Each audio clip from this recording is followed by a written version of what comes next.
የልቤ ሀሳብ ያማረ ይሁን በሚል ኃይለ ቃል መነሻነት እንማማራለን። ጥቅሱ መዝሙር 19 ቁጥር 14 ላይ በአማርኛው መጽሐፍ ቅዱስ ይገኛል። በግዕዙ መዝሙር 18 ላይ ነው የሚገኘው። ወህሊና ልቤ ወይከውን ጽሙረ ቃለ አፉየ ወህሊና ልቤ ቅድሜ ውእቱ በኩሉ ጊዜ እግዚእየ ረዳኤየ ወመድኃኒየ የሚል ነው እዚህ ቃሉ ያለው። አቤቱ የአፌ ቃል ንግግርና የልቤ ሀሳብ በፊትህ ያማረ ይሁን ይላል። እንግዲህ ሀሳባችንን እግዚአብሔር ያሳምርልን። ዛሬ ከቃል ሀሳብ ስለሚቀድም ሀሳቧ ላይ ነው የምንማማረው ማለት ነው። ወንጌሉም የተነበበልን ይህን የሚመለከት ነው ካየነው ማለት ነው። እንግዲህ ወደ ሴት ያየ በልቡ ምን ያደረገ ነው የተመኘ ያን ጊዜ ምን አደረገ? ስለዚህ በሀሳቡ ያደረገው ነው ድርጊት ሆኖ ተቆጥሮበት አታደርገው። ልክ በሀሳብ ያሰብከው ነገር በድርጊት እንደፈጸምከው ይቆጠራል። በዚያ የሚያስገኘውን ቅጣት ያስገኛል ነው እና ክርስቲያኖች በማንኛውም ጊዜ እንግዲህ ትላንት እንዳለው ለነበራችሁ ጥረት የምናደርገው ህይወቶች ለውጥ ለማምጣት የምታውቁት ነው። በዚህ ምድር ስንኖር ለውጥ የሚባል አይቀርም። ለውጥ የሚባል አይቀርም። ለውጥ የማይስማማው አንድ አካል ብቻ ነው። እሱ ማነው? የማይለወጠው ማነው? እግዚአብሔር ብቻ ነው አይደለ? ከዛ ውጭ ማንኛውም ነገር ግዕዛን የሌለው ፍጥረትም እንዴት እንደሚለወጥ ታውቃላችሁ። አሁን አንድ ቤት ዘግታችሁ አንድ ወር ሁለት ወር ቆይታችሁ ስትመለሱ ምን ሆኖ ነው የምታገኙት? ችግር በዝቶበት አታገኙትም? አዎ አንድ ሁለት ዓመት ማክሆነ ፈራርሶ ነው የምታገኙት። ለምን? አንድ የስነ ፍጥረት ህግ አለ፣ የማይቆም ለውጥ አለ። እና ክርስቲያኖች አስቡ፣ ስለእነዚህ ነገሮች ስንማር ወደ ህሊናችን ሊመጣ ይገባው። በደንብ ማሰላሰል ማሰብ ያለብንን ነገር በደንብ እንድትል ትፈልጋለን። ለምንድን ነው ስለዚህ ማነሳው? ለውጥ የማይቀር ከሆነ ተመልከቱ፣ ዝም ብትሉት በህይወታችሁ ላይ የሆነ ለውጥ አይቀርም ይመጣል።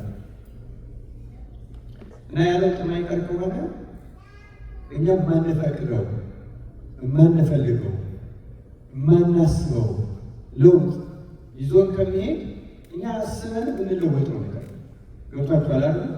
የማይቀር ነገር ስለሆነ ማለት ሰው ዝም ስላለ አይቀርበትም፣ ለውጥ አይቀርም። በሰውነቱ ላይ አይቀርም፣ በአስተሳሰቡ በማንኛውም ነገር። ስለዚህ አስቦ ማድረግ በጣም አስፈላጊ እና ደግሞ ያ ማንኛውም ለውጥ የሚጀምረው ደግሞ ከሀሳብ በውስጣችን ካለ ሀሳብ ነው። ለዚህ ነው ነቢየ እግዚአብሔር ዳዊት እንግዲህ ተመልከቱ መጽሐፉ በጣም ይገርም ነው። ለምሳሌ ጌታ 10ቱ ትእዛዛት ሲሰጥ ከ10ቱ ትእዛዛት አንዱ አትመኝ የሚል ታስታውሳላችሁ አይደል? ምን የሚያደርግ ነው? ሀሳብን የሚገድብ ነው። በሀሳብህ ያንተ ያልሆነው ያንተ እንደሆነ ያንተ ያልሆነው ያንተ ሊሆን እንደሚገባው አድርገህ አታስብ። አትመኝ ማለት አታስብ። እንደዚህ መጥፎ የሆነውን ሀሳብ መልካሙን አይደለም፣ መጥፎ የሆነውን ሀሳብ አታስበው። ካሰብከው ዘንድ ወደ አንተ ይዞት የሚመጣው ነገር አለ። ጌታችን በወንጌል ቅድም እንደተነበበልን ያለው ኃጢአት የሚጀምረው ለምሳሌ ከሀሳብ ነው። ማንኛውም ኃጢአት ጽድቅ የሚጀምረው ከሀሳብ ነው። ልማትም ጥፋት የሚጀምረው ከሀሳብ ነው። መልካሙ ክፉ የሚጀምረው ከሀሳብ ነው።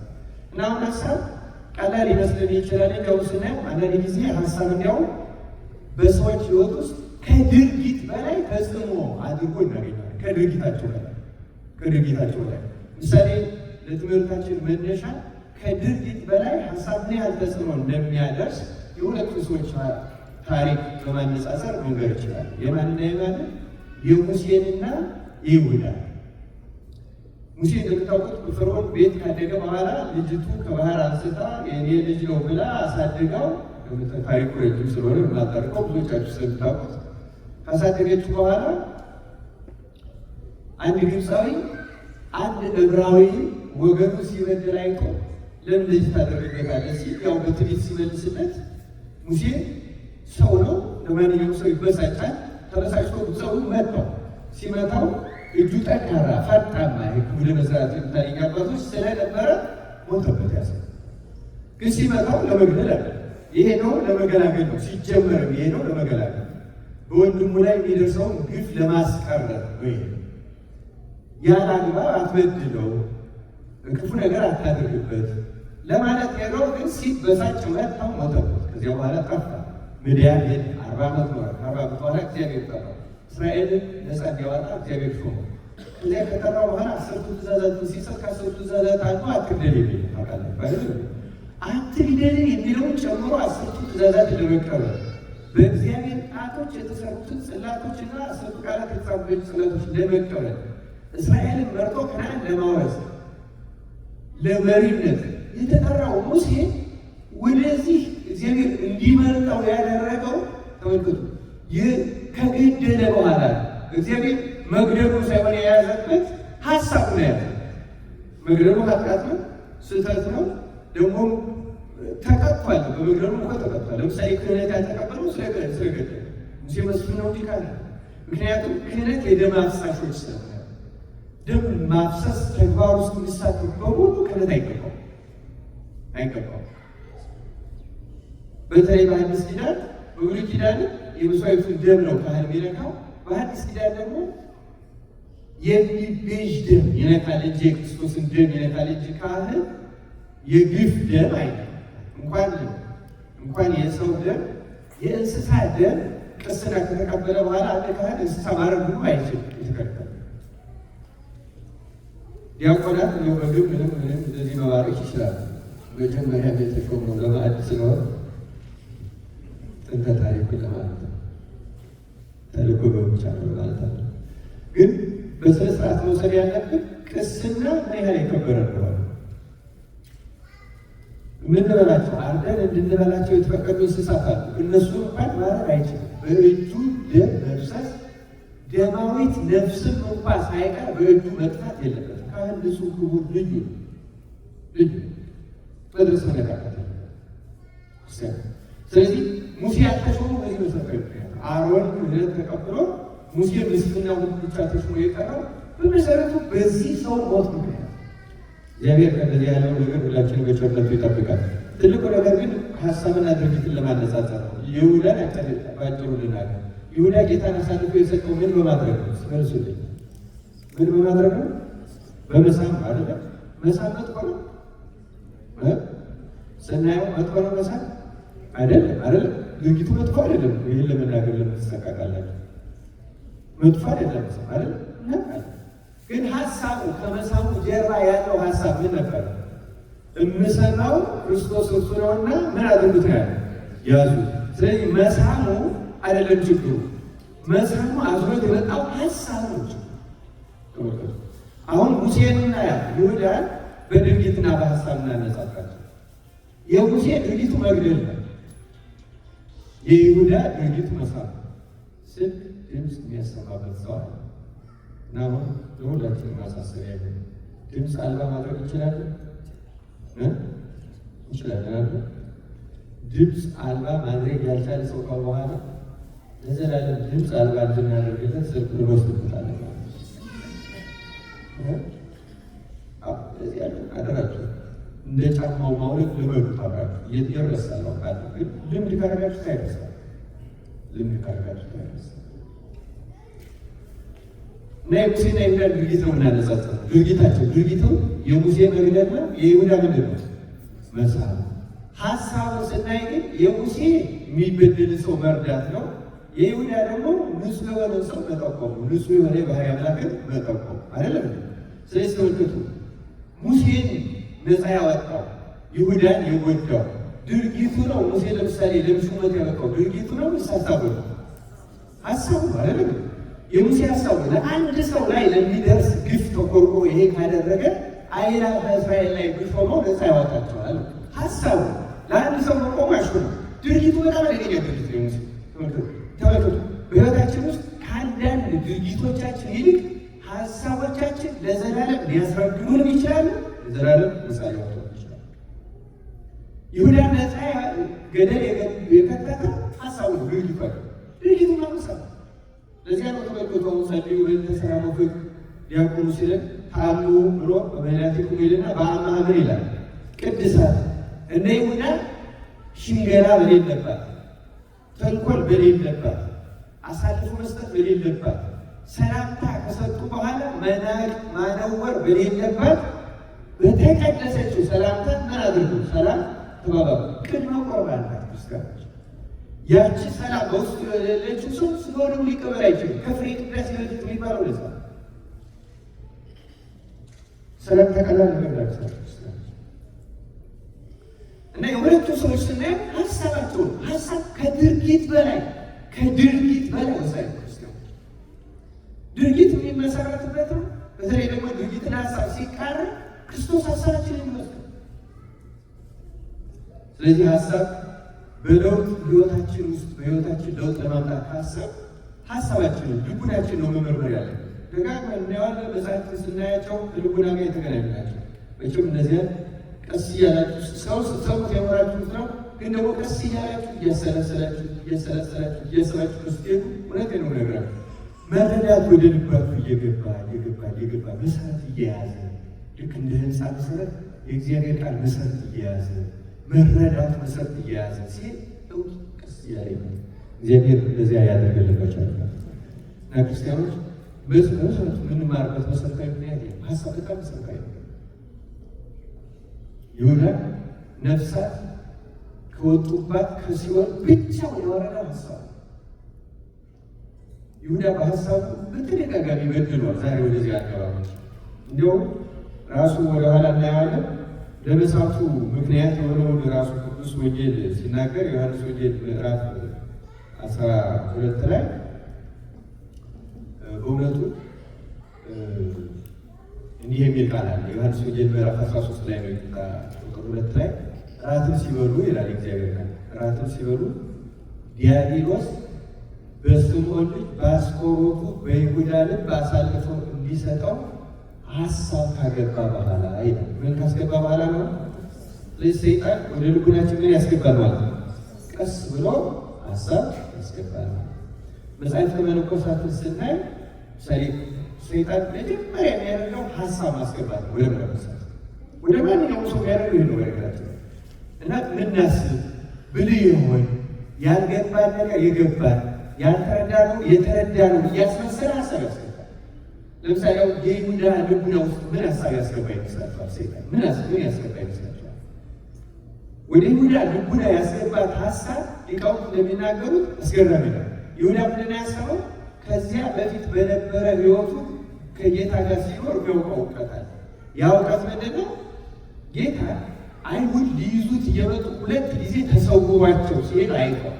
ተመልከቱ፣ ተሰውሯቸው ልክ ሊይዙት ሲል በተለያየ ጊዜ ናዝሬት ከተማ ከምኩራብ አውጥተው አፋፉ ይዘው ሊገሉት ሲሉ ጌታ ተሰውሯቸው አልፎ ወደ ገሊላ ወደ ጥብርያዶስ ይህን ያውቃል ይሁዳ። ስለዚህ ምን ሀሳብ ያመጣበት ይሁዳ ተመልከቱ። ብሩን እኮ ብቀበለው እና ጌታን እኔ ብጠቁም በማያሳውቅ ጥቆማ ብጠቁም መሳምን ልታመጣ ትችላል። ብጠቁም ከዚህ በፊት እንደሚያደርገው ጌታ ተሰውሮ ይሄዳል። እየተወሳው አሁን ይቺ በጣም ከላይ ደስ የምትረሳዋለች። እኔ ብሬን አገኛለሁ እንደተቀበልኩ አይታወቅም። እሱ እንደለመደው ተሰውሮ ይሄዳል። አይሁድ ቢጠይቁኝ እንዴ አሁንማ ድርሻዬ መጠቆም ነው፣ ጠቁሚያችኋለሁ፣ መያዝ የእናንተ ፋታ ነው፣ ውሌን መጠቆም ነው ብሎ ተመልክቶ ገንዘቡንም ከአይሁድ ከዛ ደግሞ ጌታ ተሰውሮ ከማለጠ በኋላ እንደገና ሄዶ ከማን ጋር ነው? ከጌታ ጋር ነው። ለስቻል የብልጠት ሀሳብ እና ስናስባት አንዳንድ ሀሳብ በጣም ጥሩ የምትመስል ሰው ማሰብ የማይችለውን ያሰብ አስመስሎ ዲያብሎስ አደገኛ ሀሳብ ነው ሊናቸው ከእንደዚህ ያለች የብልጠት ሀሳብ አምላካችን እግዚአብሔር በቸርነቱ ይጠብቃል። ይሁዳ በኋላ ጌታ በፈቃዱ በግድ አይደለም ያለ አይሁድ ወይ ማንን ትፈልጋላችሁ ሲላቸው አይሁድ ተነጥፏል፣ መሬት ላይ አይደል ልጆች ተነጥፏል፣ ግጠት ረግፏል። ፈቃዱ ሆኖ በፈቃዱ ነፍሴን አልሞራትም አነሳትም ስልጣን አለኝ ስላለ በፈቃዱ ነው ተላልፎ የተሰጠ ጌታ። ግን ተመልከቱ ጊዜው ደርሶ ተላልፎ የተሰጠ ተላልፎ ከተሰጠ በኋላ ይሁዳ በዚያው በብልጠት ህሊና ሆኖ አደገኛ ጸጸት ተጸጽቷል። ያቺ ጸጸት ምንድን ናት? ለዚያ ሰው ወዮለት የሚል የጌታ ቃል ስለሰማ በጣም ቅጣቱ ከባድ ነው። ግን አሁን በብልጠት ነው መጓዝ የፈለገ።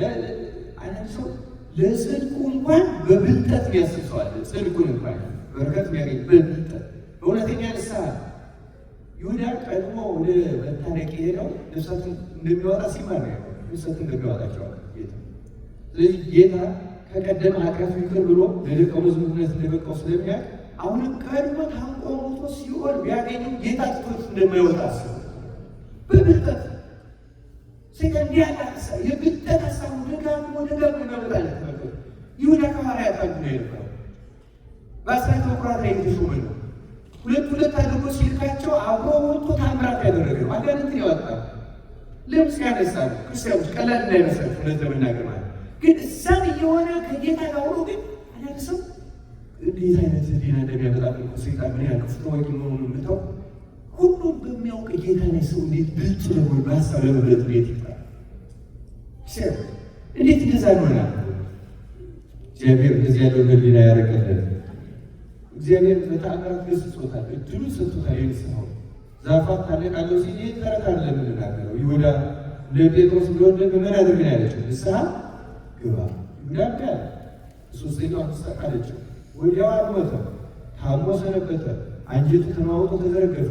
ቆይቶ ነው ጌታ ግን ለዕለተ ዓርብ በ9 ሰዓት ነፍሳትን ከሲኦል ምን አደረገ? አወጣ።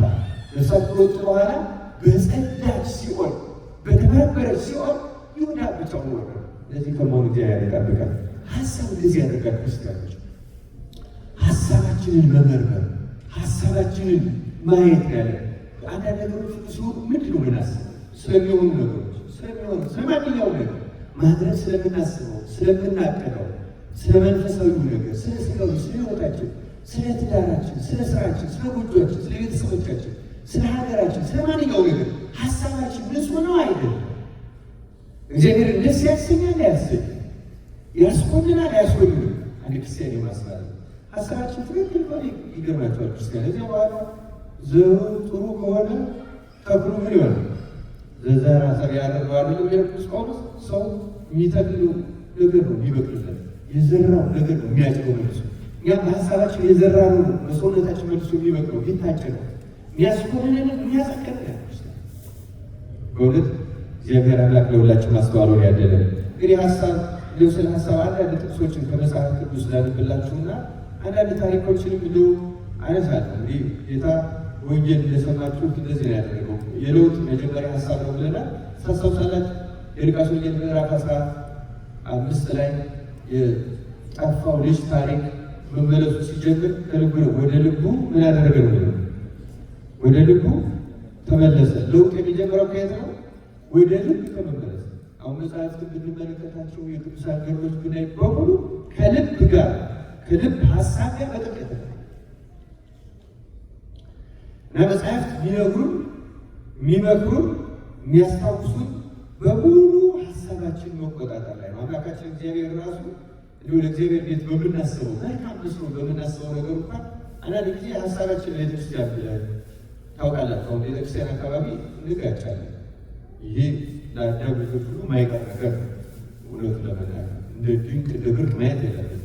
ግን ብዙዎቻችን የምንጋጨው መልካም ሁሉ አስበን ነው። ሀሳባችን እኮ እንደኛ መረዳት መልካም፣ ግን ደግሞ ያን ሀሳብ እንደ እግዚአብሔር ቃል እንደ እግዚአብሔር ፈቃድ ስለማንመረምረው ትንሽ ደግሞ ሰይጣን ሌላ ሀሳብ ያመጣል። የኔ ሀሳብ ይሁን የምትል አሁን በዚህ ሀገር እንግሊዝኛ ኢጎ የምትባል ታውቃላችሁ አይደለም? የገሌ ሀሳብ ሳይሆን እንደዚህ እና ይገርመኛል። በዚህ አንድ በኢትዮጵያ በንጉሱ ዘመን ከነበሩ ትልቅ ሚኒስትሮች ያሉ ታሪክ ስመለከት የሰው ሀሳብ አይቀበሉ ነበር ይሏቸዋል። ምንም አይቀበሉ ይሏቸዋል። እና የሰው ሀሳብ ስለማይቀበሉ ከእሳቸው ስር የሚሰሩ ሰዎች ምን ያደርጋሉ? ሄደው ዝም ብለው ወሬ ያወሯቸዋል። የሚያስቡት ነገር ያወሯቸዋል። አውጥቷቸው ይሄዳሉ። ያልሰሙ መስለው ይሰማል። እንደገና ይደግሟቸዋል፣ ይሰማሉ። በኋላ ሰነብ አውጥተው ስም ይሏቸዋል። ያወሯቸው ሰዎች ናቸው። ያን ሀሳብ በህሊናቸው አያችሁ። ሰው ወደ ህሊና ከገባ ያለ ነገር መሆኑ አይቀርምና አስበው አንድ ቀን እንዲህ ብለው ይመጣሉ። እንዲሁ አንድ ሀሳብ መጣል ብለው ያንተ ሰው ሀሳብ የሰሙትን ይዘው ይመጣሉ። የዛ ጊዜ የነገራቸው ሰው ራሱ ካለ የገለጸ ለውጥ እያለ ይቀበላል። አባያችሁ እኔ ያሰብኩት ብቻ ሲሆን ስለሚሉ ማለት ነው። ሰው ያለ በሽታ ያለበት ሰው ከኔ ወጣ ሲባል ብቻ ደስ ይላል። እግዚአብሔር ማንን ሲያሳስብ ምን ያደርጋል? ደግሞ የፈለገው ታላቁ የሚያሳስብ ምን ችግር የለም።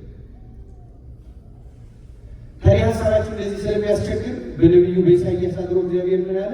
በእውነቱ በሚያስገርም ሁኔታ ሀሳቤ እንደ ሀሳባችሁ መንገዳችሁ እንደ መንገድ አይደለምና ይላል እግዚአብሔር ይላል ኢሳይያስ 58 ቁጥር 8 ላይ። በእውነቱ እንደዚያ ነው። አሁን እስራኤል በሀሳባቸው ምክንያት እግዚአብሔር ከነዓን የራሳቸው የነበረ በ40 ቀናት ነበረ። በ40 ቀናት ምድረ ርስት ትወርሳላችሁ ሲባሉ በልባቸው ኧረ በ40 ዓመት በኋላ የለም አለን። 40 ዓመት አከራተታቸው። 40 የልብ ሀሳብ እንደዚህ ያከራተታቸው ሰዎች እንደውም እግዚአብሔር ካስነገራችሁ ራሱ በተሳልቆ የምትሰሙት ከሆነ ለእናንተ ተሳልቆ ነው። በእምነት ለሚቀበሉት ደግሞ ልክ እንዳመኑት ነው።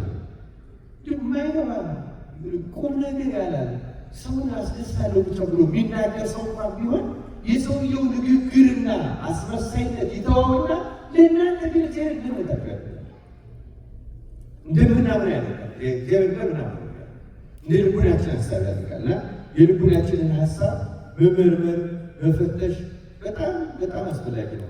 እስኪ ከመጽሐፈ ምሳሌ አንድ ጥቅስ ላንብላችሁ። መጽሐፈ ምሳሌ ምዕራፍ 6 ቁጥር 16 ላይ እግዚአብሔር የሚጠራቸው 6 ነገሮች አሉ።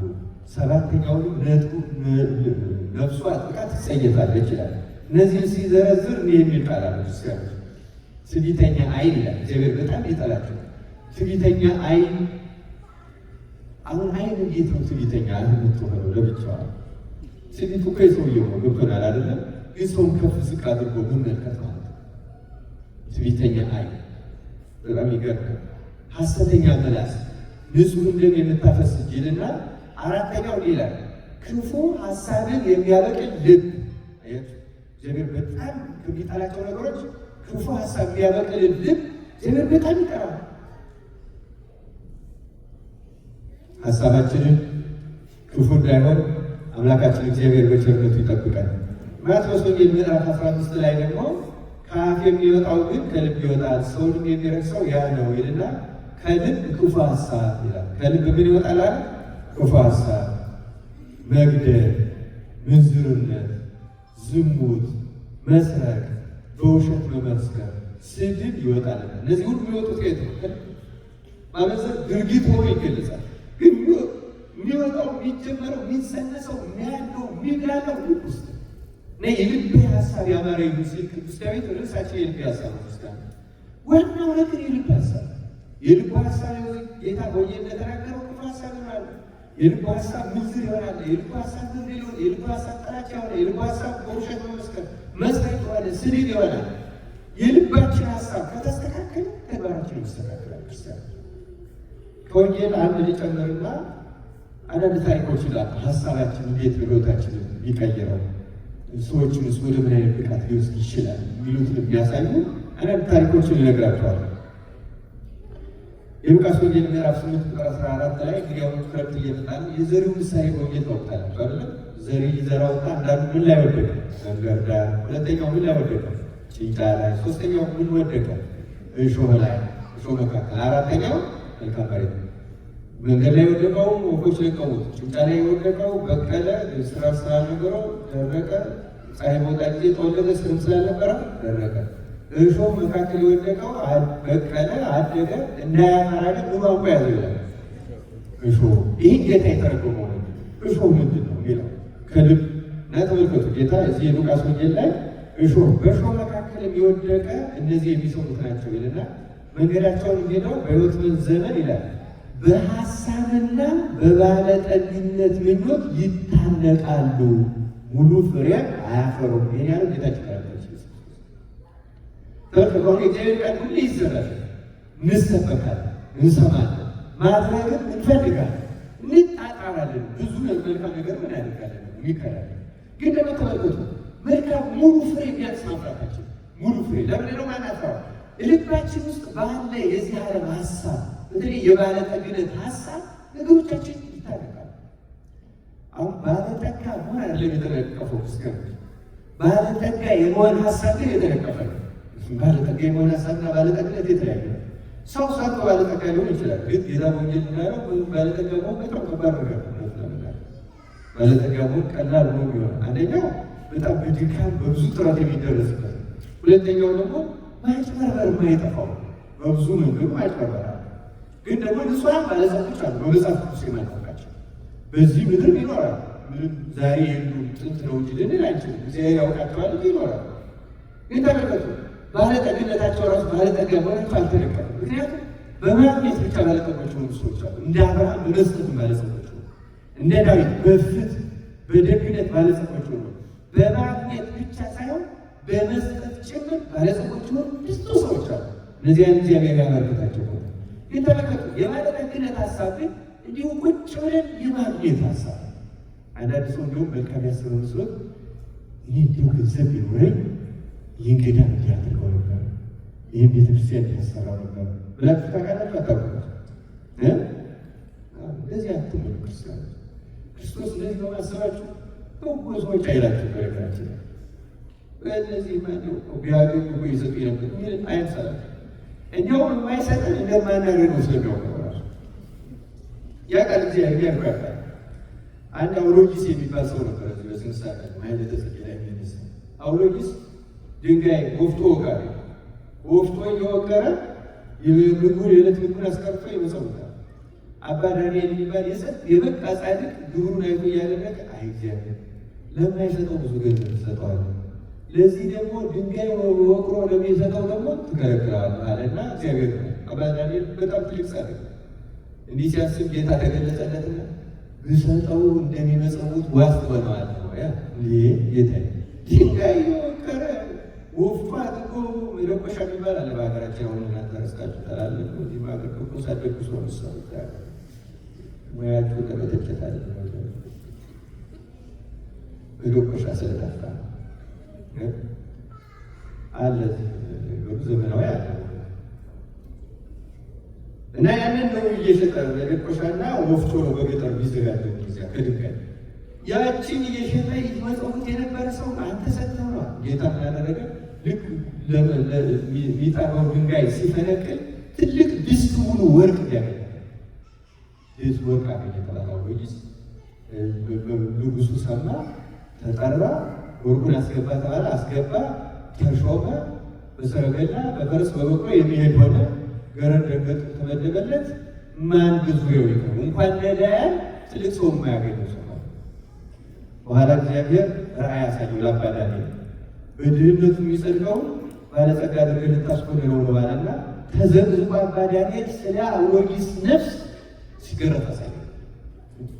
ስለ ነፍሱ ድህነት ሊጸልይለት ነው። አባ ዳንኤል ረስቶታል። ወደ ዓለም ገብቶ ኃጢአተኛ ሆኖ ባለጸጋ ሆኖ ባለስልጣን ሆኖ እየተቆራራ የኑሮ ግብሩን ትቶ እንደዚያ የሚሆነው ረስቶታል። አሳየው በራ ሲያሳየው አሁን አባ ዳንኤል በቤታችን ሲሄዱ ስቅስቅ ብሎ አለቀሰ።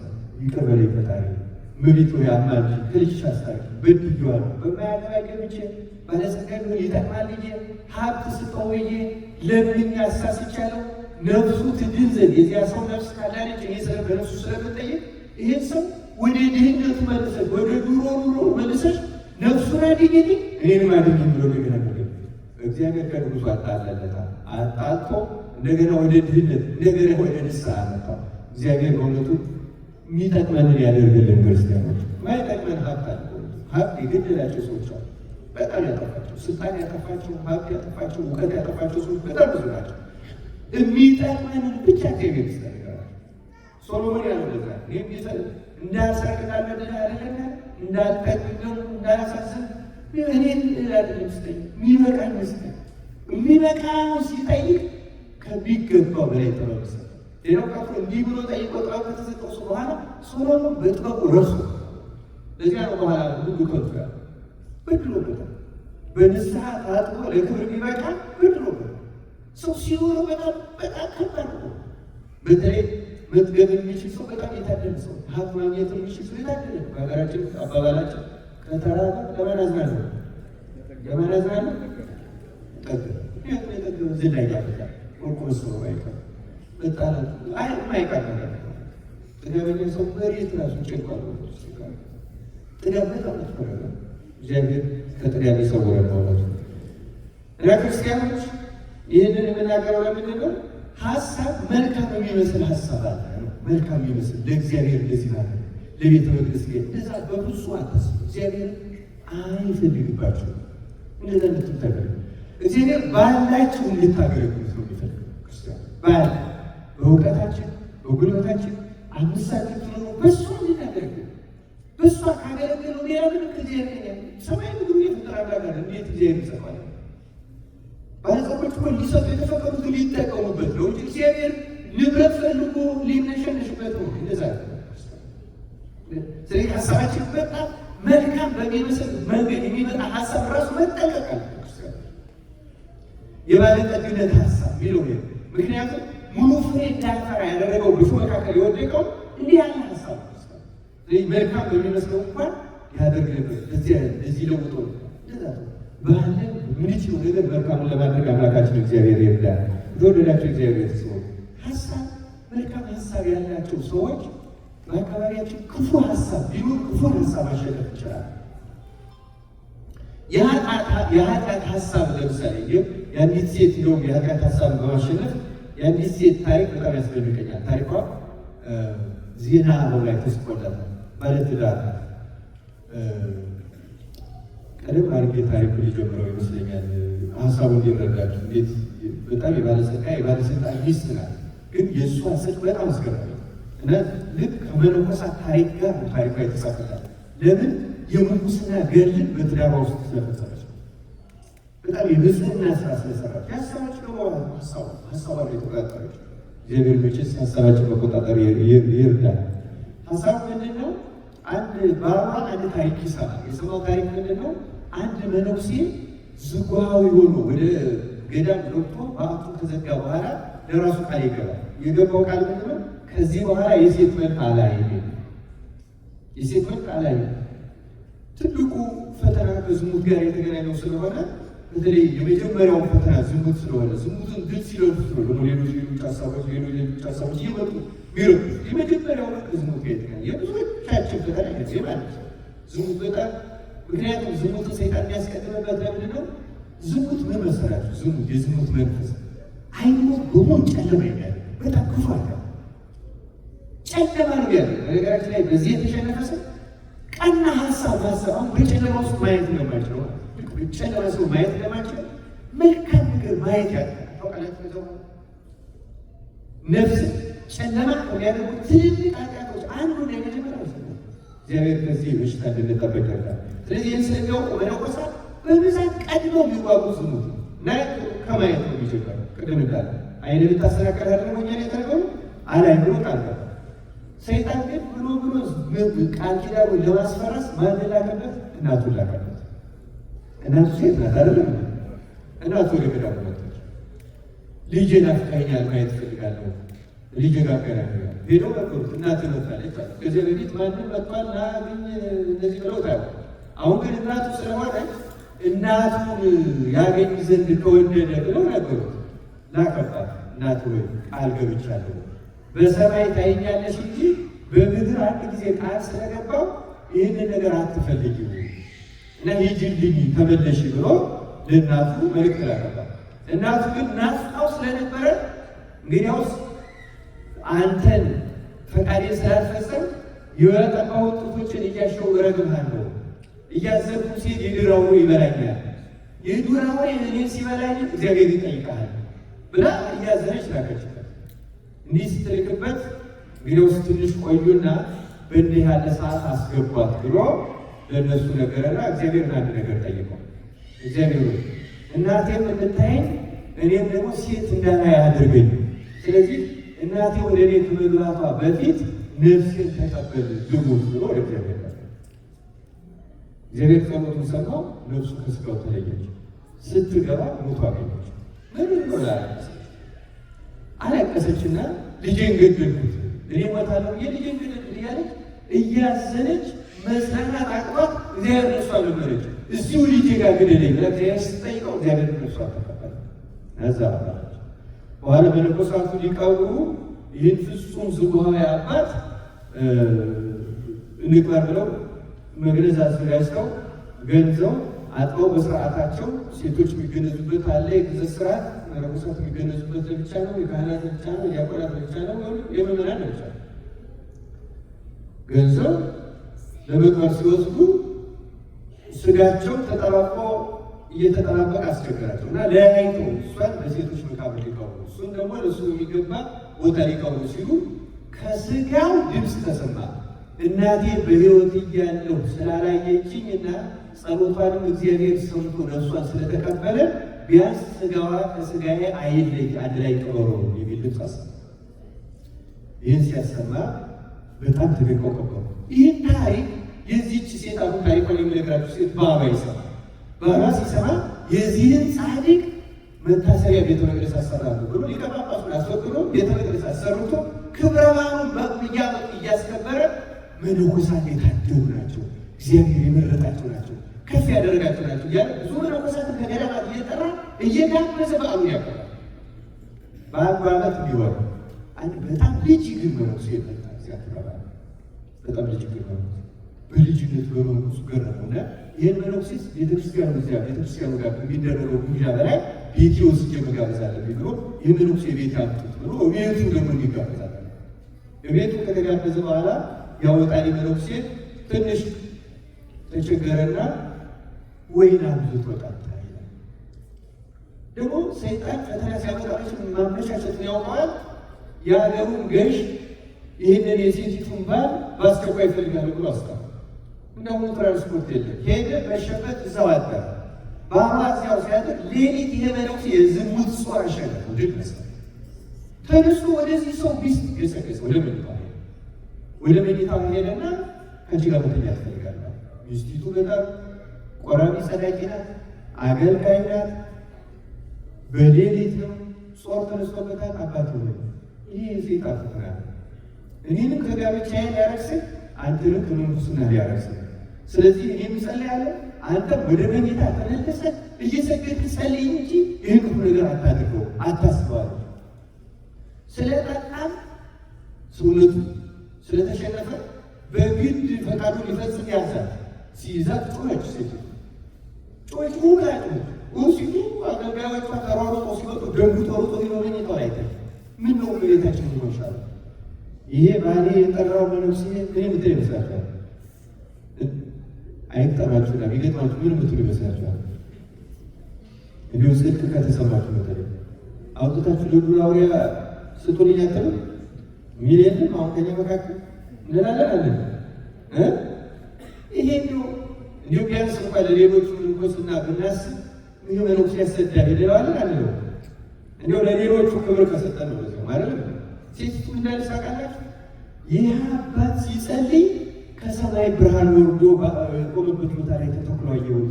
ደንግጬ ነው የጮኸው። እሱ ሰው በቅድስና ልቡ በቅድስና የታተመ ሀሳቡ ንጹህ የሆነ ሰው ነው። በቃ መነኩሴው ሰው ይፈተናል። ደፈረኝ እንደዚያ ማዕት ነገር ማለት ትችላለች። የቤት ፈራ ሚስት እኮ ምንም ሳይሆን አይደለም ዮሴፍን አሳልፋ የሰጠች። እቺ ግን ህሊናዋን የተቆጣጠረች ሴት፣ ሀሳቧን የተቆጣጠረች ሴት ስለነበረች ብርሃን ወርዶለት አይቼ ማለት ይችላል። ጨዋለች፣ ደንግጣለች። ድምፁ መደበቅ ስለማትችል ድምጿን ለማውጣቷ መደበቅ ስለነበረባት ይሄን አይቼ ነው ብላ ተረካች። ሄደው ሰገዱለት። አባታችን ባርከን በረከት ይድረሰን፣ በጸሎት እንጠቀማ። እሱ እኔ ኃጢአተኛ ነኝ፣ እሷ እንዳለችው አልተደረገም፣ ተመለሱልኝ አለ። አይ የታችን ሚስት ባንስታት ነገር በረከት ይድረሰን እያሉ እየሰገዱ እግሩን እየሳቱ ጠዋት ባሏ ሲመጣ ሰዎቹ ለመንገር ተሽከዳደሮችም እንዲህ ያለ ወሬ ተሰምቶ ማንኛችንም ለመንገር እንቸኩላለን አይደለም። እንደሆኑ ሶሻል ሚዲያ ቢኖር እነሱ ፖስት ያደረጉለት በተውበቱ ጋር ነው። በግነቱ እዚያ ዘመን የለም። ከዚያ በኋላ ባሏ ሲመጣ ተንተርትረው ያመጣው መነኩሴ ብፁዕ ነው፣ የብርሃናም በቆመበት በአንተ ቤት ላይ ተዘርግቶ እንዳደረ ሚስታዬ፣ እኛ ሁሉ በረከት እንቀበላለን። አሁን እዚያ ሰዎች በረከት ይቀበላሉ አይቀበሉም? መልሱ። ይቀበላሉ አይቀበሉም? ይቀበላሉ። ምንም ይከለክላቸው። ያከበሯት ጸጋ እግዚአብሔር ነው። ሌላ እንኳን ይህን አሉት ሄዶ ያ መነኮሳትን የምወደው እና የማከብረው ዝም እያለ ብሎ ሰገደለት። ኧረ ጌታዬ እንደዚህ እሷ እንዳለችው አይ እናንተ መትትናል ማለት ነው። እየሰገደ እያከበረ ባለቤቷን ማታ በረከቱ ተቀበለ። ወደ በዓቱ ተመለሰ። ወጣት መነኩሴ ነበረ። በዓቱ ገብቶ ብር ብሎ አለቀሰ። ያለቀሰ ከበዓቱ ወጥቶ እንዲሁም ወደ ሜዳ ሰው ወደማያገኘው ሄዶ ጌታዬ ሆይ ይሄን የዝሙት ጾም ንቀል እያለ መጋደል ጀመረ። ቀን ሲሰግድ ይውላል፣ በዓቱ ያምራል። ሲሰግድ ይውላል፣ ሲንከራተት ይውላል፣ ይሰጣል። ይህች ሴት ምን እንደምታጠቃቅላት ዜና መለከስኳል። ተስፋ እንዳይቆርጥ ትነግርብኝ የሚሆን እያለ እንዳይጨንቅ ስንቅ ይዛ የሪስ ትጠይቋለች። እንዴት ሆናል? አይዞ ጸልይ በርታ፣ አንቺ ከኔ ትሻያለሽና ስለ እኔ ጸልይልኝ ይላታል። አንቺ ከኔ ትበልጫለሽ፣ ከኔ ትሻያለሽ፣ ጸልይልኝ። እኔ ዝሙት ድል መስሎኛል፣ አንቺ ግን ድል አትነሳሽ። ስለ መዳኔ መልካሙን አድርገሻል፣ አበሳዬን ኃጢአቴን ከርነሻል። በብዙ ክሬት የአንቺ ጸሎት ይደረግ እያለ ይለምናል። በጣም የሚገርማችሁ ዜና ላይ እድሜው ልክ 40 ዓመት ድረስ እስኪሆነው ድረስ ገና የልጅ ወጣት መነኩሴ ስለነበረ ጸንቶ ሲጋደል ልክ 40 ዓመት ሲሆን እግዚአብሔር የዝሙትን ጾር ነቅሎ ያጠፋለት እንደ መልአክ ሆነ። እግዚአብሔር ለዚህ ክብር በተጋሩ ያሉት ብሎ ያውቃል። ክርስቲያኖች ተመልከቱ። ሀሳቧ የዚች ሴት ብትናገርበት ምን ይሆናል? እስካሁን ብትናገርበት ምን እንደምናስብ ባሏ ምን የሚያስብ ይመስላችኋል? እነዚህ ሰዎች ምን የሚያስብ ይመስል? ከዚያ በኋላ መነኮሳት የሚያውቀው ይመስላችኋል? የሚታዘዙላቸው ይመስላችኋል? ተመልከቷ። ሀሳቧ ያ ሁሉ ነው። ይህ ሁሉ ነው የመጣባት። ስንት ነገር ይበላሻል። ስለዚህ አንድም ነገር እንዳይበላሽ ጠብቃል። ያ መነኮስ መወገዝ ሲደርስበት ከገዳሙ መሳደድ ሊደርስበት ስንት ነገር ነው። ያንን ሁሉ አስባ በሀሳባ ወደ ተግባር ወስዳ ራሷን በንጽህና ጠብቃ መነኩሴውን ከስህተት ጠብቃ ሌሎች ሰዎች ሁሉ በዚያ ምክንያት ከሚፈጠር ስህተትና በገዳሙ ከሚደርስ የአላስፈላጊ ችግር ስንቱን ያዳለች። እንደዚህ ያለውን ሀሳብ እግዚአብሔር ለሁላችን ያደለ ሲያው ሰው ሀሳቡን ንጹህ የሚያደርግ ከሆነ አሁን ግን አንዳንድ ጊዜ ስናስበው እኛ ጻድቅ ማለት ሌሎች ኃጢአተኞችም ሆኖ ቢገኙ ሰዎች በአንጻሩ እኛ ቢያገቡ ስለምንወድ ማለት ነው። እንደዚህ አይነት ሀሳብ አለ። በአንጻሩ ብርሃኑ ይሻላል ይሉኝ ስለማወቅ እግዚአብሔር ጸጋ አይሰጠኝም እንኳን ጸጋ ሊሰጠኝ በእውነቱ በእነዚህ ያለ ሀሳብ ራሱ ስንት መውሰድ ስንት የእግዚአብሔር የሆኑ ሰዎች ይገርማቸዋል። ሌሎች ሰዎች እንደተሻሉ ቢቆጠሩ ነው የሚያስቡ ሌሎች ሰዎች ሴት ያደረገችው እንደዚያ እሱ የዝሙት ቆር ተነስቶበታል። ግን ጻድቅ ነው ተብሎ ቢታሰብ ነው ይሻላል። ብርሃን ወረደለት ቢባል ይሻላል አመነዘረ ከሚባል የሰው ሚስት ለመድፈር ከያዘ ከሚባል ቤተክርስቲያኗን ሁሉ ጠበቀች። አሁን በእኛ ዘመን መቼም ዝሙት ሌላም ኃጢአት ነው። መነኮሳት ናቸው፣ ሰዎች ናቸው፣ ይታገላቸዋል። በተጋሩ ነው የሚያሸንፍ። በነገራችን ላይ የማይፈተን እንደዚህ የማይንገላታ ማንም ሰው የለም። እንዲሁም ጽድቃቸው መንገላታታቸው ብቻ ድል እንዳይነሱ ድቀት ከገጠማቸው ተነስተው ፈጥነው እንዲታገሉ ነው የሚመክሩት። እንዲሁም በዚህ በዮርዳኖስ ጥንት ከነበሩ ገዳማት ከጠፉ ገዳማት በአንዱ ገዳም አንድ መነኩሴ አጥማቂነት ተመደበ ይላል። እዚያ ለፈውስ የሚመጡ ሰዎች እንዲያጠቅስ ተመደበ እና እንዲያጠቅስ ሲመደብ ያው ጭስ ገላቸውን እያወለቁ ልብሳቸውን እያወለቁ ገላቸው እየታየ ነው የሚጠመቁት። በሀገራችን የጥምቀት የድሮ ስርዓት በጣም ደስ የሚል ነበር። እድሞ አለ እንደዚህ እንደሆኑ መጠመቂያ ቤት አልተሰራ። ካሁኑ በእድሞ መውጫ መሰላል ነገር ተሰብስቦ ደረጃ አለ። በዚያ በኩል በውስጥ በኩል በመኑ በውጭ በኩል ነው የሚያጠቁት እንዲሁ ሳይ ማለት ነው። ከዚያ በኋላ እንደዚህ እንደሆኑ ከተማ ሰው ራቁቱ ሊሆኑ የሚባል የለም። ገርመኛል። አንድ የሚያስገርም ታሪክ አለ። ከገጠር ደብረ ሊባኖስ ያየሁት በ88 ዓመተ ምህረት ኮሌጅ ተማሪ ብዬ ወደዚያ ወደ አዲስ አበባ በሚወስዱኝ ጊዜ ስትሄድ ብዬ ሄድኩኝ እና ነሐሴ 24 ስንሄድ እኔ እንደዚያ ከተማ ሰው ለቅቅ አይቻላል እስከዚያ ድረስ ማለት ነው።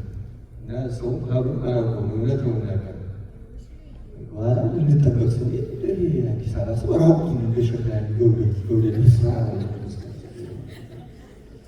ደግሞ እንደምታውቁት ብዙ ሰው ገና ሰፋ ያለ ሰውነት አለ። አስፈሪ ነው እውነት ማምላክ ሁለተኛ ራሴ አራት ይጃለው በዚህ ምክንያት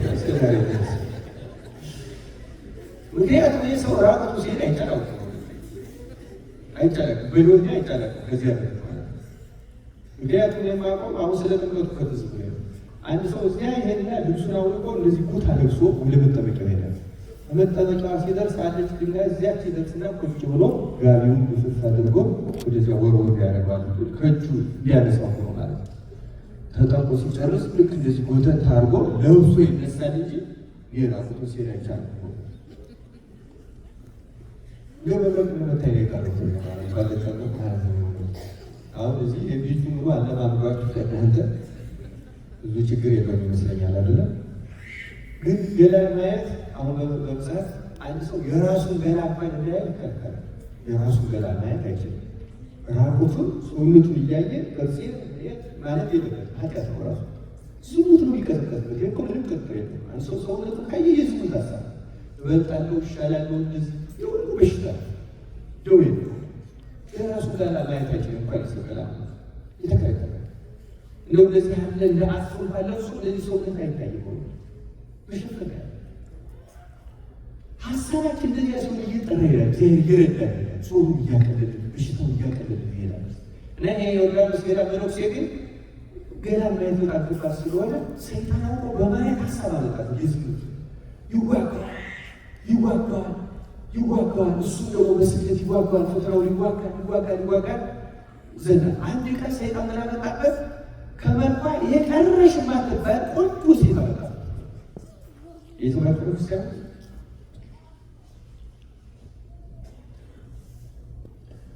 ከመልኳ የቀረሽ ማትባል ቆንጆ ሴት እንግዲህ ተመልከቱ። በሀሳቡ እየተዋጋው ስለነበረ ከሀሳቡ አሁን እሱ በሀሳቡ ላይ ለመሸነፍ ነው የሚቀደም። አሁን በሀሳብ ይጓጓል። ከዚያ ያለች ቆንጆ ሴት ሲያመጣበት አንቺ ልብስሽን ሳታወቂ ነው ማጠብሽ እንጂ ልብስሽን ማለት አፈርሽ ይህ ገሏን አይቶ ደግሞ ይበለጠ እንዲህ ሲላት ይሻለች ከነ ልብሷ አጠበቃት። ደግሞ ሰይጣን እሷ አደረና አሌሉ ከዚያ እንቀሳቀስ ማለት ነው።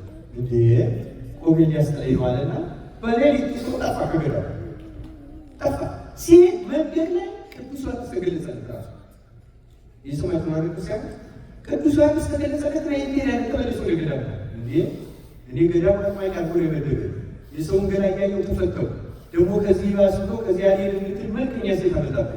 እኔም ሰው ነኝ መልአክ አይደለም። የት ሄዳል? የተገለጠ ቅዱስ ዮሐንስ መጥቶ ይህ ዋጋ ልታገኝበት ሁኔታ ያችላል። ይሄን ታግስ ዋጋ ልታገኝ ታገስ። በትዕግስት ነው ዋጋ ልታገኝ። መፈተንን እኮ እግዚአብሔር ያውቃል። ዋጋ እኮ እየሰጠህ ነው። በዚህ ሀሳብህ በሀሳብ እንጂ ተመልከቱ፣ ሳይወጉ እንደዚህ ሀሳብ ሳያስቸግራቸው እንደዚህ ወርቁ እና ተመለስ ወደ ገዳመ መነኩሴው ደግሞ አመራ። በፍጹም ደክሞኛል፣ ሀሳቤ ዝሏል። ከተመለስኩ እሸነፋለሁ። ተሸንፌ መውደቅ አልፈልግም። ከመወቅ ብጠፋ ይሻለኛል። ተወኝ አትመልሰኛል። ግዴን ተመለስ። የምትከብረው ወደ ገዳም ሳታስፈቅድ ባትጥፋ ተመለሳ። እንግዲያው ተመለስ ካልከኝ ጾሙን አጥፋል አለ። ጾሙን አጥፋል። የጾም ካላጠፋል የዝሙት ሀሳብ ከኔ ሀሳቡን ከኔ ውስጥ ካላጠፋል አልመለስም አለ። ላይጠፋልህ ይችላል። ካጠፋውልህ ግን የዝሙት ጾሙ ካጠፋውልህ ዋጋ አታገኝበትም። ምክንያቱም እግዚአብሔር አጥፍቷል። እግዚአብሔር ካጠፋን ዋጋ የምታገኝበት ጾሙ እንዳለ ስትታገስ ነው። እና የሀሳቡ ጀምር ተዋጋው። ሀሳብን ተቆጣጠራት። በፍጹም ያላደረገው ተመለስ ካልከኝና ያን የአጥማቂነት ስራ የታዘዝከውን ፈጽም ካልከኝ አጥፋልኛለሁ። መጥምቁ ዮሐንስ አጠፋለት። ዋጋ ግን አታገኝም። እስካሁን ባለ ታገኛለህ። እስካሁን በደከምከው ታገኛለህ። ተመልከቱ ክርስቲያን ግን ሀሳብ በጣም መሰረታዊ ነገር ነው።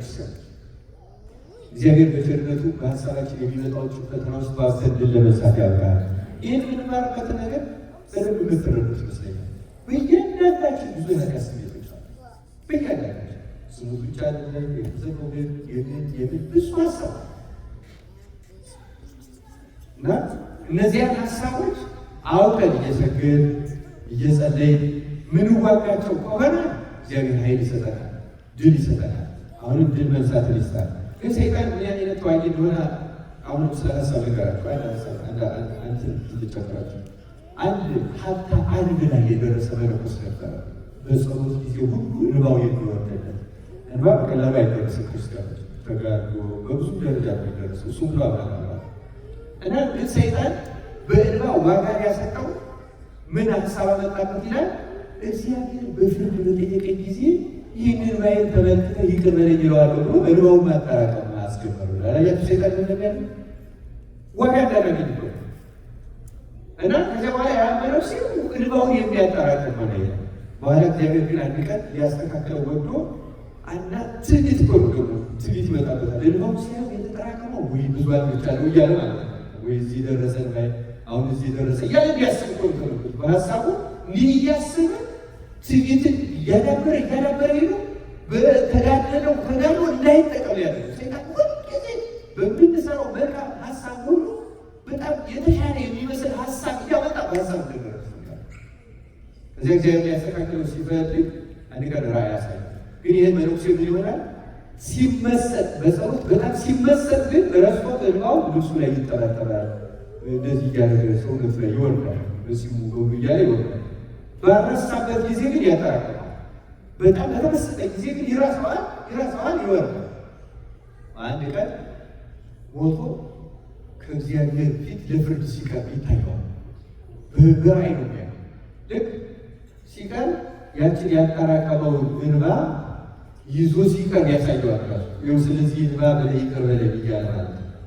በኋላ ጌታ ይህንማ አሳየዋለሁ ብለህ ያጠራቀምከው ስለሆነ በዚህም በሀሳብ ሰይጣን ድል ስለነሳ አትጠቀምበትም አለው። በዚህ ዋጋ አንሰጥናል ይላል። አዝኖ ዋጋ ያለኝ ብሎ ዞር ሲል መልአኩ በትልቅ ዕቃ ብዙ እንባ ይዞ ይኸውልህ ያላጠራቀምከው እንባ በዚህ ትድናለህ አለው ይላል። ለዚህ መጽናኛ እግዚአብሔር ይስጥ። ክርስቲያን ሰይጣን ተመልከቱ፣ በተጋድሏችን ውስጥ እንኳን ዋጋ እንዳናገኝ የሚያደርግ ሀሳብ ያመጣል። እስከ መጨረሻው ሰዎች ወደ ብቃት ከደረሱ በኋላ ሰይጣን በሀሳባቸው እንኳን ያመጻድቀናል። አያችሁ፣ አሁን ይህንን ያመጻድቀው ይህን ያህል እንባ አንቻለ። በጣም የሚገርመው ነገር ያላጠራቀመው እንባ ካጠራቀመው በበጣም ይበልጥ ነበር ይላል። ስንመሰለዛ ለክርስቲያኑ ሀሳባችንን መቆጣጠር በጣም መሰረታዊ ነው። ሀሳብ ብዙዎቻችን እንድንበድል እንድንረክስ የሚያደርግ በጣም ነገር ሀሳብ ነው። የስንክሳራችን ላይ የተጻፈው የአስከናፍር ታሪክ የምታውቁት ይመስለኛል አለ። ዳር 13 ላይ አስከናፍር የሚባል ጻድቅ ሰው ታሪክ አለ። አስከናፍር በጣም ጻድቅ እንግዳ ተቀባይ ሰው ነው። ሰይጣን በብዙ ሊዋጋው ሞክሯል። ከዚያው አንድ ቀን ትምህርት በጽድቃችን ስንታለን ስለምንገኝ አሁን ለምሳሌ በላይ ሰው ታውቃለህ? በላይ ሰው የቀደመ ስሙ ማለት ነው። ታውቃላችሁ? የቀደመ ስሙ ስምዖን ይባላል። አሁን እሱ እንግዳ ተቀባይ ጻድቅ ደግ ሰው ነው። ሰይጣን በሀሳብ ነው ያታለለ። አብርሃም እንግዳ ሲቀበል ሥላሴ ገቡለት የሚለውን ታውቃላችሁ አይደል? ታውቃለህ? እና ሥላሴ ቤት የሚገቡ ሰው አያችሁ፣ ለራሱ ጽድቅ ዋጋ ሰጠው ማለት ነው። ለሚያደርገው ነገር ዋጋ ይሰጣል። አንድ ቀን ሥላሴ ቤት እሱ በሌላ ያለ እኔም ያሉ ያደርጋሉ እያለ በሀሳቡ ሰይጣን ተዋል። በኋላ አንድ ቀን ሥላሴ ብሎ ሰይጣን በሉታ ያገባያት በሀሳቡ ራሱ ጻድቅ አድርጎ ስለሚቆጥር ተታለለ። በአብርሃም ልጁን ለእግዚአብሔር ደግሞ ይስሐቅን መስዋዕት ለማድረግ አቅርቦ ነበር አይደል? ግን አላደረገም። አንዳንዴ አስተካክለን ስለማንሰማኛ መመራ ሰይጣን ግማታችን ያውቃል። አብርሃም እኮ ልጁን ማርኮለታል፣ በልጁ ይረድልን አሉት። ተመልከቱ፣ ስምዖን ልክ ይህን ሲሉት ስምዖን ሆዬ እኔም እንደ አብርሃም ልጄን አምጣለ ልጁን ሸክ አርባለ ስራዋል ሰራ በልቅ መስዋዕት ቀመሰ፣ ተዋህደ። ከዚያ በኋላ የሰው ስጋ የሚበላው 78 ነፍሳት የበላው ከልጁ ጀምሮ ከዚህ ጻድቅ ሰው የነበረ በጽድቁ ላይ ነው ሀሳብ አጥቶ ይባላል። እና በምታደርጓት መልካም ነገር እግዚአብሔር እንደዚህ ያደርጋው ነው። ሰዎች ይላሉ ገዳም ይላሉ፣ ጻድቃን ይላሉ፣ እንደው አንድ ጻድቅ የሚገለጽልኝ ይላሉ። ሰይጣን አጀብ በእልና ማለት ነው። አርሴማ የምትፈልገው አርሴማ ያለ በእንግል እመቤታችንን የሚፈልገው በጣም እመቤታችንን የሚሉ ይገለጻል። እመቤታችን ትገለጻለች በጻድቃን ታውቃላችሁ አይደል? ብዙዎቹንም ታምር ሰርታለች። እመቤታችን ጻድቃን ብቻ ነው የምትገለጸው። እዚህም ትገለጣለች። ይህ ታምናላችሁ? ትገለጣለች። ይህ እግዚአብሔር ቤት ይህ የእግዚአብሔር ቤት ነው። የበቁ ሰዎች ያዋጠለ ነው እምነታችን የሆነ በቃ እግዚአብሔር እመቤታችን እኮ እንደኛ ሀገር ያላት የሆነ መኖሪያ ቤት ጻድቃኔ መኖሪያ ከተማ እንደዛ ነው ያሉት። ይህ እንደዚህ እንዳታስባል። ግን ብዙዎቻችን እንደዛ እንድናስብ ያደርገናል። ለምንድነው ሰይጣን እንድናስብ የሚያደርገን? እንድንስት ሁኔታዎች ይቀማቸዋል። እንድንስት ታያል። ሀሳባችን ተከትሎ ደግሞ በዚያች ሀሳብ የሚስማማ ነገር ያለ እግዚአብሔር ከእንደዚህ ያለ ስህተት ይጠብቃል። አሁን ህልም የሚወድ ሰው ሰይጣን ጥሩ ህልም ነው የሚያሳይ። አሁን ደግሞ ሰይጣን መጀመሪያ 3 የተረጋገጠ ህልም ያሳያቸዋል። 4ኛው ላይ ጣጣው ያመጣል። ይህን ስላችሁ ደግሞ 5ኛው አያደርገውም ማለት አይደለም። እንዳትሳሳቱ። ቁጥሩ ከ3 በኋላ 4 ማለት ነው። 2ኛው ሊያስታችሁ ይችላል፣ 1ኛው ሊያስት ይችላል። በፈለገው ግን ምን ጾማችንን ዋጋ ስንሰጠው፣ ጸሎታችንን ዋጋ ስንሰጠው ዋጋችሁን ተቀብላችኋል የሚል እግዚአብሔር። ምክንያቱም ራሳችሁ ዋጋ ሰጥተዋል። ሰይጣን ነው ግን ያን ሀሳብ ያመጣው። በጣም ሰይጣን በጣም ብልሃተኛ ተዋጊ እና አስከናፍር ግን ምንም እንደዚህ ጽድቁን የማይሰጥ ጽድቁን ለራሱ ዋጋ የማይሰጥ ሰው ያለበት ግን ምን ሆነ? ሰይጣን ሰዎችን አስነሳ። ዘራፊዎች ነበሩ። በዚያ 13 ሽፍቶች፣ የታወቁ ሽፍቶች ነበሩ። እነዚያ ሽፍቶች ይህን ሰውዬ መዝረፍ ነበሩ። ግን ቤቱ እንግዳ ስለማይጠፋ ብንሄድ እንዋረዳለን። ምን ይሻላል? ክርስቲያኖችን ይወዳል። ክርስቲያንን መነኩሴ ብለን ይሄዳሉ እና መነኮሳት መስለው ሄዱ። ግን በልብሳቸው ውስጥ የሾተላቸውን መሳሪያቸውን ጎራዴያቸውን ደብቀው ሄዱ። ሲያያቸው 13 ሰዎች ናቸው። 13 ወንዶች ለማለማሳቸው አንድ አይነት ማለና ሀሳቡ ምናልባት ጌታና 12 ሐዋርያት ሊባርኩ መጥተው ቢሆንስ ብሎ እነዚያ ሽፍቶች አሰበ ይላል። የሱ ህልም የግዠት አለ። ግቡ አለና አስገባቸው። እምነቱ ቅድም ስለ ጉራቴ ነግሬያቸዋለሁ። ቤቱ ደግሞ እጁ እግሩ ግንፎ የሆነ አይኑ የማያይ ጆሮ የማይሰማ በሽተኛ ልጅ ነበር። አሁን እግዚአብሔር በረከት ሊሰጠኝ ከመጣ እግራቸውን አጥቤ ልጄን ሳጠምቀው ከዳነ ናቸው ማለት ነው፣ ካልዳነ አይደሉም ማለት ነው አለና ምልክት አስቀመጠ።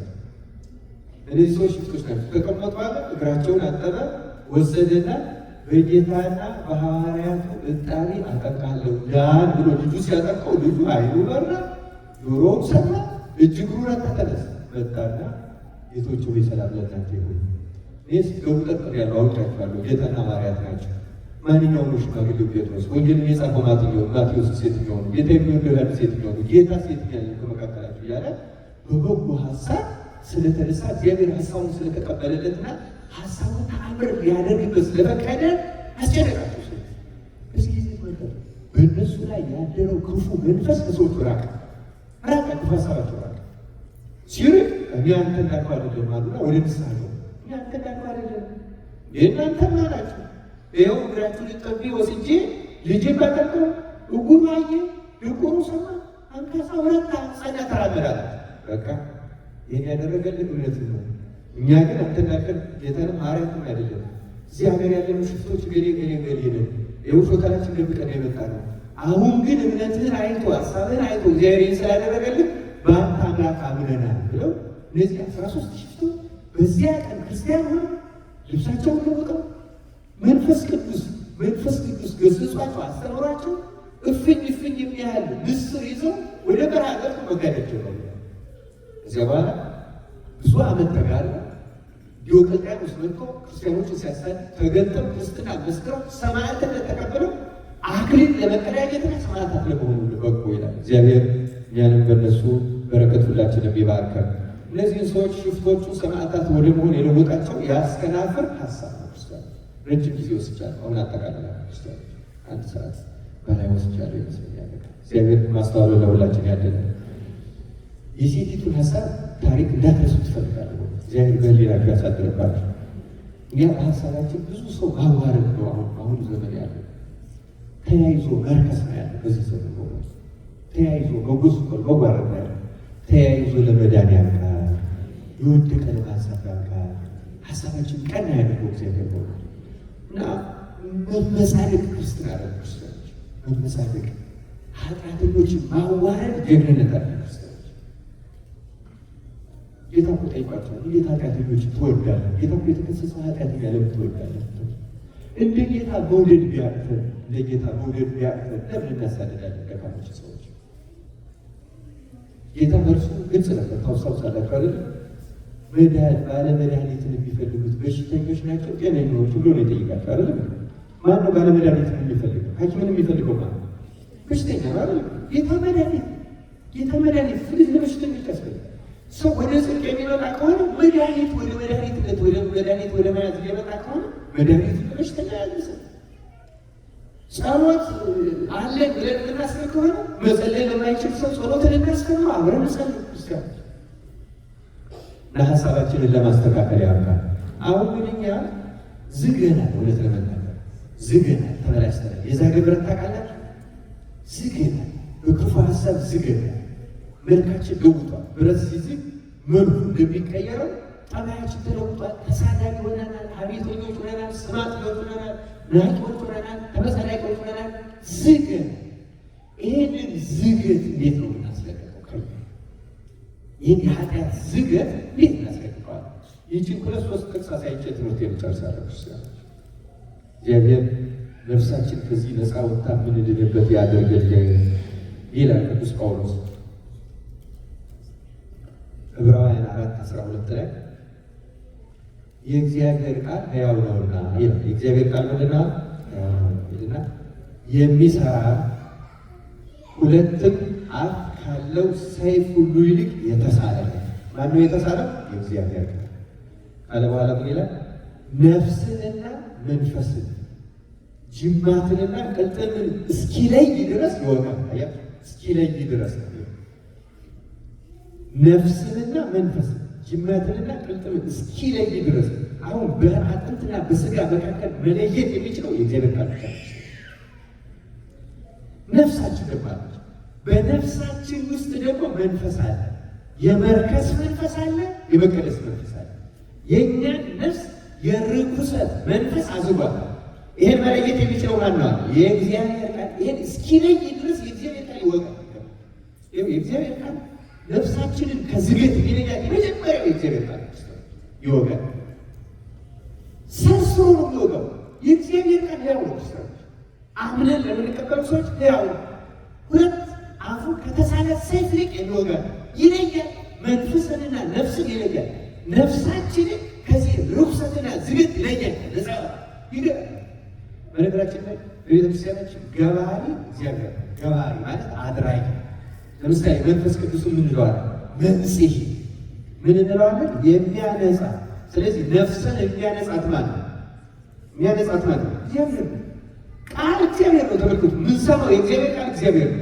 እግዚአብሔር ነው ኃጢአት ከኛ ቆርጦ መጣል የሚችለው እግዚአብሔር። አንዳንድ ሰዎች ለምሳሌ አንድ ኃጢአት ደጋጋሽ ከዚህ በኋላ አላደርገውም ይላል፣ ያደርጉታል። ከዚህ በኋላ አላደርገውም ይላል፣ እናደርገዋል። ለምንድን ነው ደጋግመን የምንወድቀው ካላችሁ አንደኛው እኛ እናቆማለን ብለን ስለምናስብ፣ ይህ ትዕቢት ስለሆነ ኃጢአትን እኛ ማቆም አንችልም። አቁማችንም የነሰሰ ላለማድረግ አንወስን ማለት አለ። ግን ከኛ ማላቀቅ ማንጻት የመንፈስ ቅዱስ ነው። ይኛል የሰማችሁ ነው ክርስቲያኖች፣ ማንጻት የማን ነው? የእግዚአብሔር ነው። ይገርማችኋል። እግዚአብሔር ከሁለት ነገር ነው ያነሳል። አንደኛ በዚህ በቃሉ ነው። ሁለተኛ ይህን የሚያስታውሱ ጸሎቶችን ስንጸልይ መንፈስ ቅዱስ በማናውቀው ጥበብ ቆርጦ ይጠራል። ከዚያ ውስጥ ያለውን የሀሳብ የመበደል ስሜት ቆርጦ ከኛ የሚለየው መንፈስ ቅዱስ።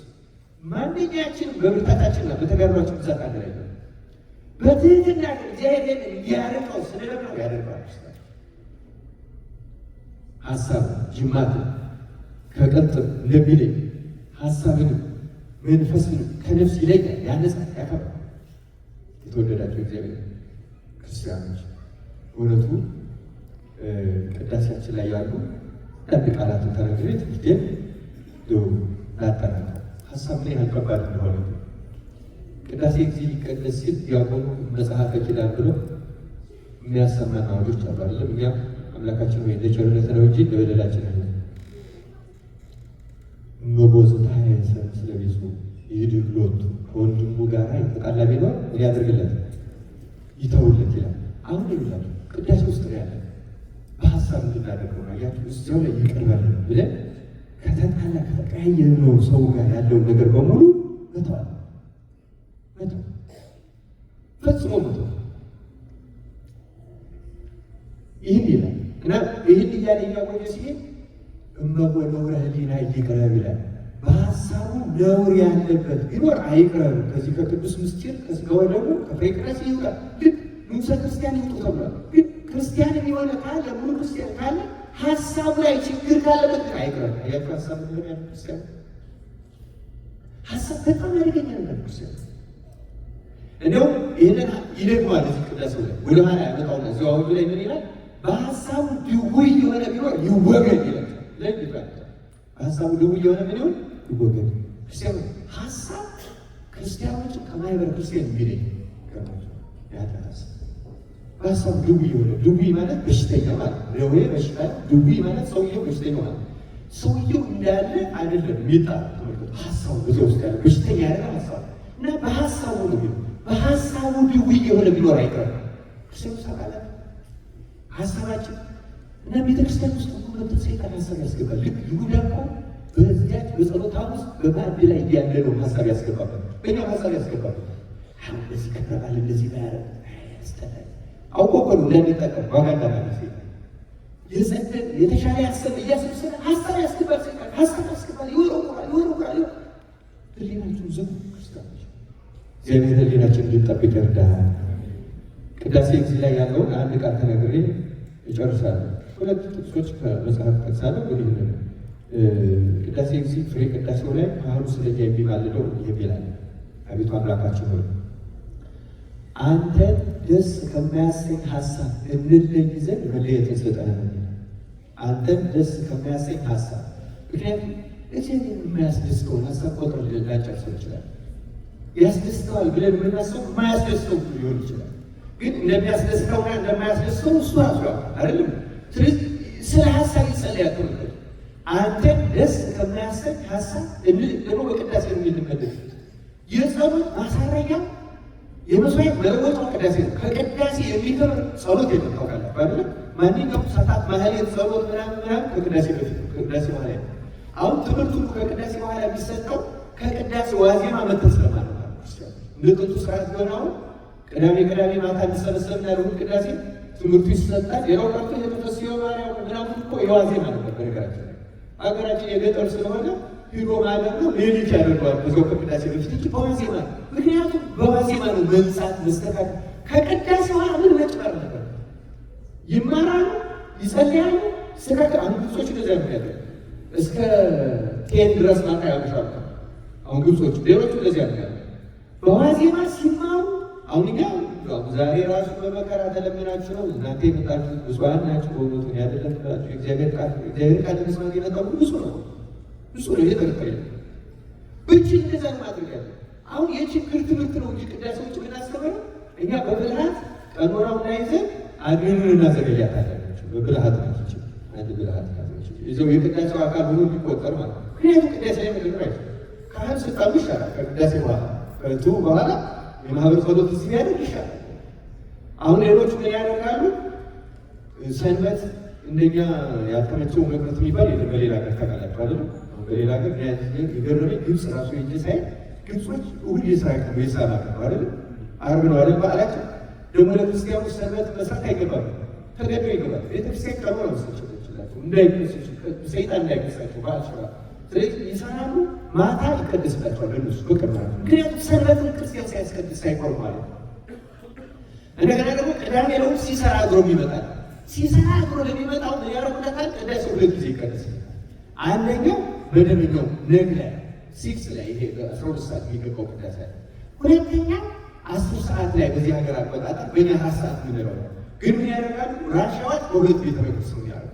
ምክንያቱም የተቀደሰበት ላይ ደግሞ መቀደስ ስለማይቻል አያችሁ፣ ዋና ሀሳብ ይሄ ነው። በቅዳሴ ላይ መደረብ አይቻልም እና በአንድ ግቢ ውስጥ ሁለት ቤተክርስቲያን ያሉና በዚህኛው ለመጀመሪያዎቹ ይቀድሳሉ ያቆርባሉ። በሁለተኛው 4 ሰዓት ላይ ቴን ላይ ለሚወጡት ይቀድስላቸዋል። ምክንያቱም ፋብሪካ ሰራተኛ ላይ ስራ ላይ ያለው ማለት ኤክስኪውዝ አይሰጠው ለአንድ ክርስቲያን መጥቶ ማስቀደስ አለበት። መቆረብ እቤት ይገባል፣ ልብሱን ይለውጣል፣ ሌላውን ይታጠባል። ከተቻለ ትንሽ ደቂቃ ያርፋል፣ 1 ሰዓት 30 ደቂቃ ያርፋል። እንቅልፉን አስወግዶ መጥቶ ያስቀድሳል። ሰረት ለቤቱ ክርስቲያን እንደ ኢትዮጵያውያን ለዛላ ክርስቲያን ሲያመቸው የሚመጣ እኔ ከተለታ ያለቸኝ ምናልባት የዛሬ 15 ቀን እያሉ ክርስትና ይለቆ መቻል አለበት ክርስቲያን። እርግጥ ቤተክርስቲያኗ ደግሞ እንዲመቸን መሆን አለበት።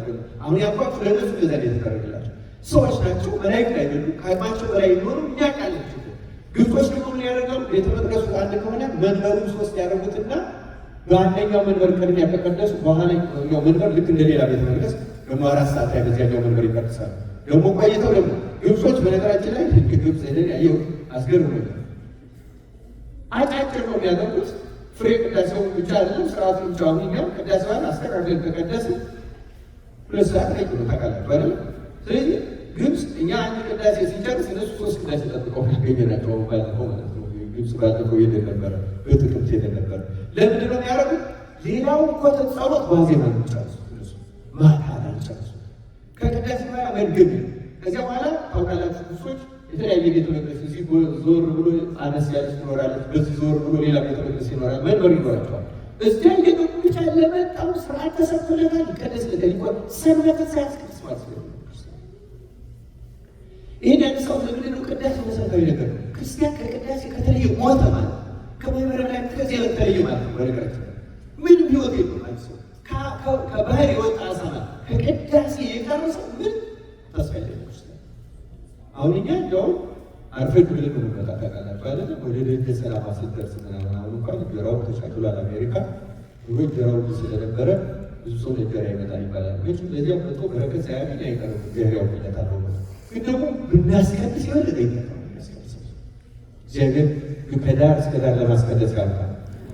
ጨርሻለሁ።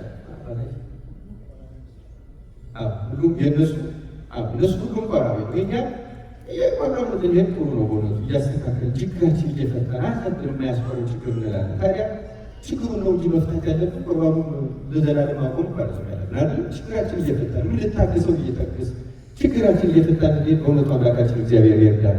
ይህን ያነሳው ቅዳሴ ያህል ያልሆነ ቦታ የገባሁት አሁን ግረ መንገዱ ነው የምናገረው። ግን በጣም ሰፋይ ከቅዳሴ ይውጣ ነበር እና ቅዳሴ የመጨረሻ ሰው አንተን ደስ ከማያሳኝ ሀሳብ ለየደለበት ይሄ አማናዊ ልጃ ነው። ለሁላችን ካሉ የሚያቀርብ እግዚአብሔር ደስ የማያሰኘውን ሀሳብ ያላውቀው፣ እግዚአብሔር ግን ያውቀዋል። እሱ ባወቀ ከዚህ ሀሳብ የለየ ያ ሀሳብ ካለው ሰው ቤተሰብ እናቱን፣ አባቱን፣ ልጁን፣ ወንድሙን፣ እህቱን፣ ባሉን፣ ሚስቱን እንትን ደስ ከማያሰኝ ሀሳብ ከህብረቱ ለየ ይገልጻል። እግዚአብሔር በቸርነቱ የለየ ነው። ምክንያቱም አርካሽ ነው ይውጣ ስለሚያሰኝ ነው። ይልም እኛ ስለማናሰሩ ማንዳንዶቻችን በድፍረት ልንቀበል ይችላል። እዳው በደቡ ያገኘናል፣ ይጠብቀናል። እግዚአብሔር በዚህ ላክ መቀበል ያለን።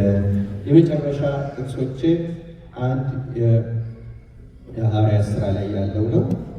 በእውነቱ ሁለተኛ ዳዊትን የተመለከቱ ሐዋርያት ሥራ ናቸው። እነዚህም ራሳቸው ደግሞ የሚጠብቁት ጻድቃንም አመፀኞችም ከሙታን ይነሱ ዘንድ እንዳላቸው ተስፋ በእግዚአብሔር ዘንድ አለ ካለ በኋላ ሐዋርያው ስለዚህ ይሄ ደግሞ በእግዚአብሔርና በሰው ፊት ሁልጊዜ ነውር የሌለባት ሕሊና ትኖረኝ ዘንድ ተጋድለ። ምን የሌለባት ሕሊና? በሀሳቡ ነው ያለበት ይወገድ ተባለ። አንድ ክርስቲያን ሀሳቡ ነውር የሌለበት ሰው ዘንድ መትጋት።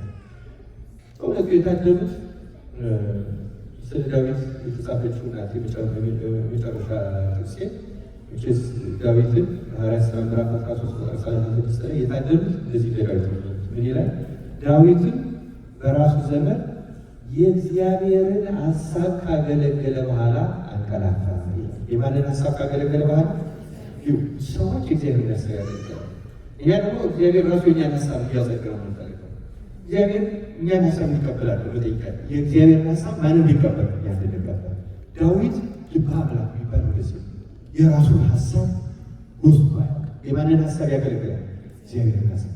የእግዚአብሔርን ሀሳብ ደግሞ የኛ መቀደስ ነው፣ መንሳት መዳናችን ክርስቲያን እግዚአብሔርን ሀሳብ ለመቀበል እንደ ሀሳቡ ለመኖር አምላካችን እግዚአብሔር ይርዳል። ለዚህ ነው መነሻችን ዳዊት ስለሆነ ነው በዳዊት የጨረሱ። ዳዊት ምን አለ? የልቤ ሀሳብና የአፋዬ ቃል በአብ ፊት ምን ይሁን? ያማረ ነው። ዳዊት ስለ ልብ መንፈስ ክርስቲያን አቤት ልቤን አንጻር እሱ ልብን ምን አድርግ ትጠርልኝ የቀናው መንፈስ ሁሉ አዲስዋል።